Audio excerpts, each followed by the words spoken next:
সবাইকে আসসালামু আলাইকুম। আপনারা সবাই কেমন আছেন? আশা করি ভালো আছেন। আলহামদুলিল্লাহ আমিও ভালো আছি। আমি টাঙ্গাইল কাপড়ের এই কাঁথাটা কিন্তু আঁকার ভিডিও দিয়েছিলাম। আমি কিভাবে আঁকছি ভিডিও দিয়েছি। সেলাইয়ের পরে কিন্তু ভিডিওটা দিই না, এটা সেলাই হয়েছে আমার আরও অনেক আগেই। হ্যাঁ, আমার নিশুমনির জোর বোর্ডটার কাঁথা অনেক পছন্দ। আম্মু আমাকে একটা জোর বোর্ডটা দিয়া কাঁথা সেলাই করে দিও। দেখেন আমি লাচ্ছি সুতা দিয়ে সেলাই করছি।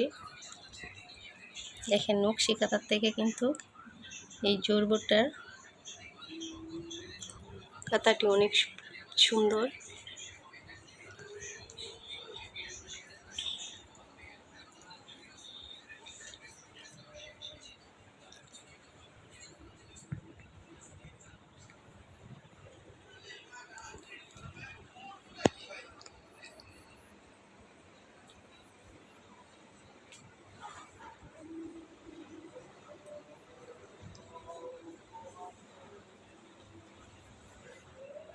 দেখেন চারিকোনা সমান, আমার খাটটা সমান।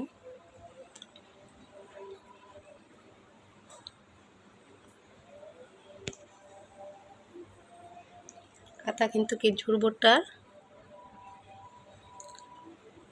কাঁথায় অনেক সুন্দর হয় সেলাইতে পারলে।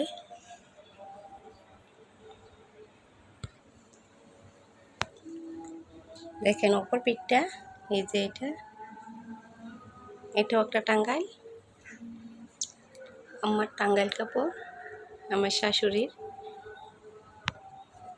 পরে না কাপড়টি, এটি সুতা বেশি দেখে সেজন্য নিশুমনি এটা আমাকে এঁকে দিয়ে গেছে। টাইকে এই যে দেখেন এটা একটা, এটা একটা।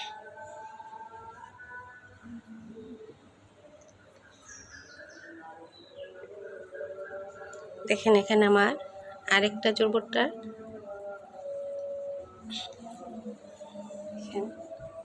এটা প্রিন্টের শাড়ি দিয়ে সেলাই করছি। দেখেন এটা কিন্তু এটা হচ্ছে টাঙ্গাইল কাপড় দেখে একটু লম্বা পাশ কম হয়েছে। এটা দেখেন অনেক বড় কত পাশ। এটা প্রিন্টের শাড়ি।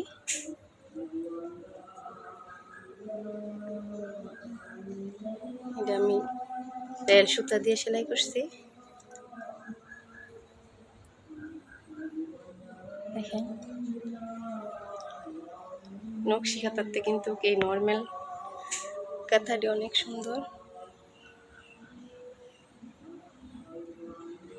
কাঁথা কিন্তু নর্মাল কাঁথা ওই সুন্দর সেলাইতে পারলে। এই যে দেখেন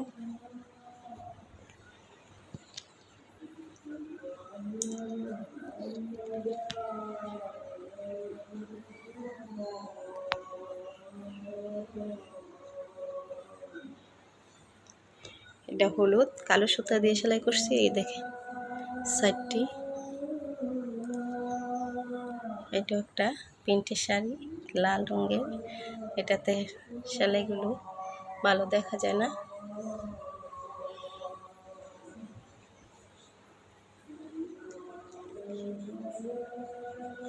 আমার জোর বোর্ডটা কাঁথাগুলো কীরকম হয়েছে, যদি আপনাদের কারো ভালো লাগে লাইক কমেন্ট শেয়ার করবেন। এই চ্যানেলে নতুন হইলে সাবস্ক্রাইব করে পাশে থাকবেন। আপনারা সবাই ভালো থাকেন, সুস্থ থাকেন। আল্লাহ হাফেজ।